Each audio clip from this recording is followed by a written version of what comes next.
I knocked it down and the door fell. There, I handed it over. Yeah, you were driving. It seems that Russia has indeed attacked Ukraine with an Oreshnik medium-range ballistic missile. Right at the time of recording this episode, specifically on the night of May 24th, Kyiv and several regions came under a massive combined air attack. The enemy used a significant number of drones, ballistic missiles, cruise missiles, and also sent up its airborne cruise missile carriers and deployed its sea-based ones. Essentially, the Russians are attacking Ukraine with their entire arsenal of long-range weapons. And around midnight, the Air Force of the Armed Forces of Ukraine announced the threat of the occupiers using the medium-range ballistic missile Oreshnik. Then, after 1 in the morning, a series of fairly powerful explosions rocked Kyiv and the surrounding region.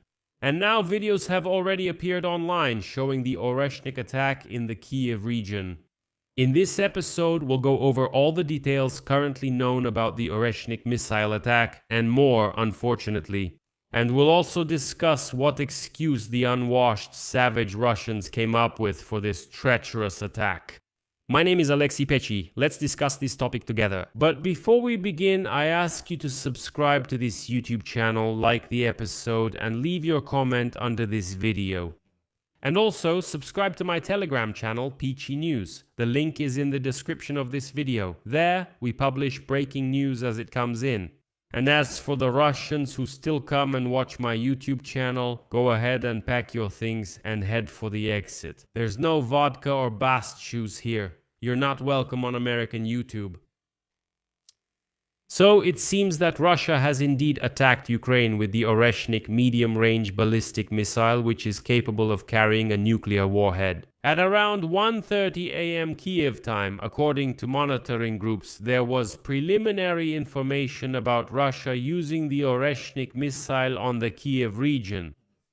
We're talking about the Bila Tserkva district. Of course, as of the time of this recording, this information still needs to be verified, but there are already quite a few videos online that appear to show a strike with this type of weapon. So everything points to the fact that this was indeed the use of an Oreshnik missile, but let's wait for information from the Air Force to be objective. At first, only distant footage appeared online, but even in those you could already see an attack characteristic of the Oreshnik missile.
Later, a video appeared online where the Oreshnik attack was filmed from a very close distance, and looking at this footage, there is no doubt that it was the Oreshnik.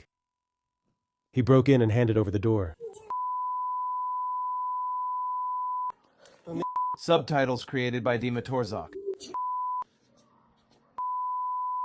Subtitles created by Tse, Show Dima Torzak. Subtitles created by Dima Torzak. Subtitles created by Oreshnik. Dima Torzak CZH subtitles created by Dima Torzak. Subtitles created by Dima Torzak. Subtitles created by Dima Torzak. Subtitles created by Ito Oreshnik. They knocked it down. They knocked it down. They knocked down the Oreshnik. Quiet, quiet, quiet. Oreshnik isn't being shot down. It falls. Subtitles created by Dima Torzak. Here, I'll note that the Oreshnik missile attacks like a hypersonic medium-range ballistic missile. delivering multiple re-entry vehicles to the target. The key features of the attack are its enormous speed, because the Oreshnik missile flies at about Mach 10, which is around 12,000 kilometers per hour, making it extremely difficult to intercept with standard air defense systems. When entering the atmosphere, the warhead breaks up into many, up to several dozen kinetic impactors.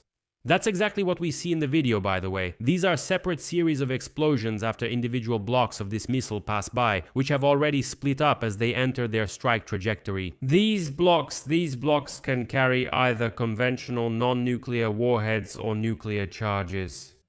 In the conventional version, they operate due to their tremendous speed and weight. These are the so-called inert projectiles.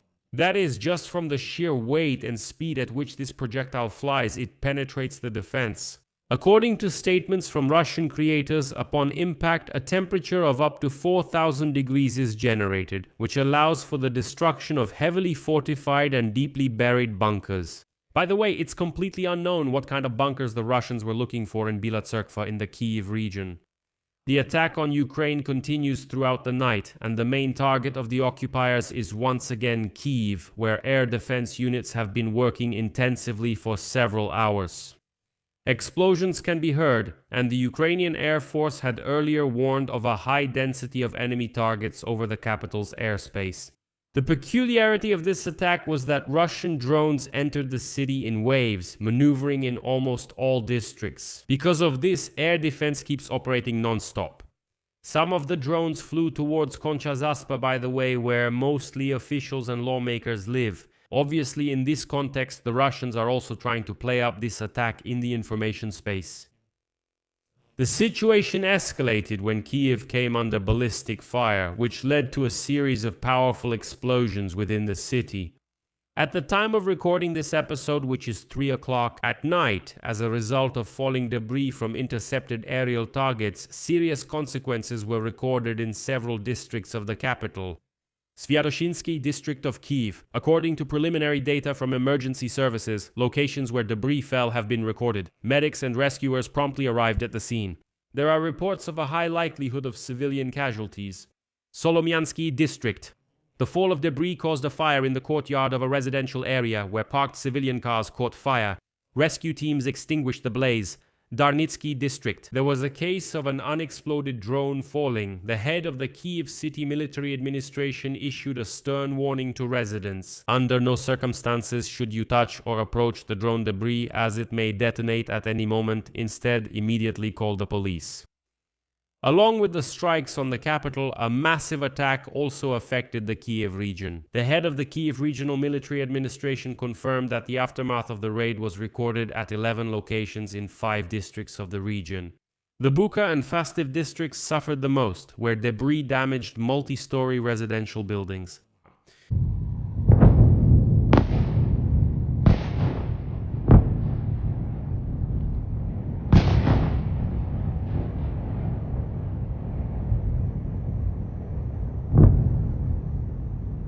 Here, it's worth discussing the sheer cynicism of this attack by the unwashed Russians. On Saturday afternoon, Ukrainian President Volodymyr Zelensky mentioned a possible Oreshnik missile strike, and the US State Department stated that the US Embassy in Kyiv had received information about the possibility of a missile strike at any moment. Explosions in Kyiv and the region occurred after the Russian bold dictator Vladimir Putin accused Ukraine.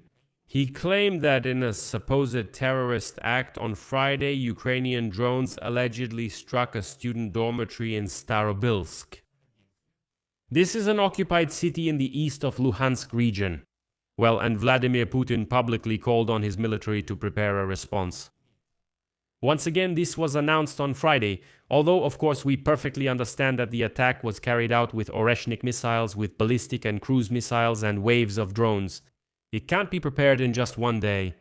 Once again, literally on Friday, Putin said, prepare a response because the Ukrainians attacked a dormitory in Starobelsk.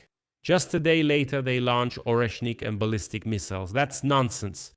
But in that one day, the Russians managed to spread the story that, according to Russian media, the number of children killed as a result of the Ukrainian drone strike had risen to 18. There are still children under the rubble.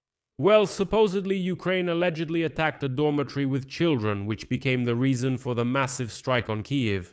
The Ukrainian military rejected the statement of the bald dwarf Vladimir Putin and accused Russian media of spreading manipulative information about the attack.